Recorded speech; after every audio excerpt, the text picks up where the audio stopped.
Le moment est venu pour le CPT et les membres du gouvernement haïtien de remplir leur rôle afin de présenter un plan précis et assorti d'un calendrier pour les élections et la transition politique.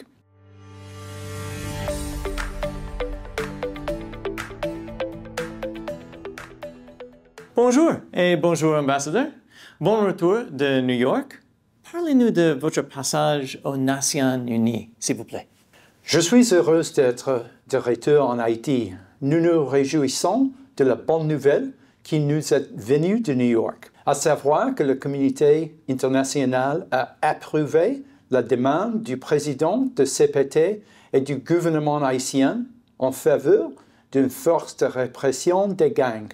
Cette force, plus robuste, composée de 5050 soldats, aidera la force de sécurité nationale haïtienne à lutter contre les gangs criminels sans foi ni loi afin de reprendre le contrôle de l'avenir d'Haïti des mains des terroristes. Il s'agit d'un grand pas en avant.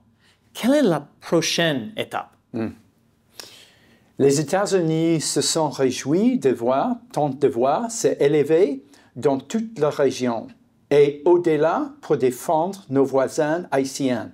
Maintenant, nous devons tout mettre en place cette force de répression des gangs le plus rapidement possible. Nous allons travailler en étroite collaboration avec le gouvernement haïtien et nos partenaires pour y parvenir. C'est une bonne nouvelle.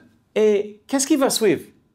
Bon, Haïti doit ouvrir la voie pour sortir de sa propre crise politique, qui est au cœur de la crise sécuritaire qui menace le pays et la stabilité à travers la région.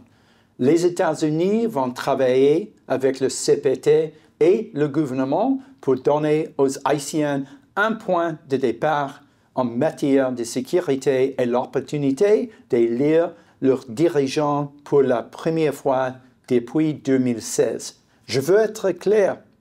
Le moment est venu pour le CPT et les membres du gouvernement haïtien de remplir leur rôle afin de présenter un plan précis et assorti d'un calendrier pour les élections et la transition politique.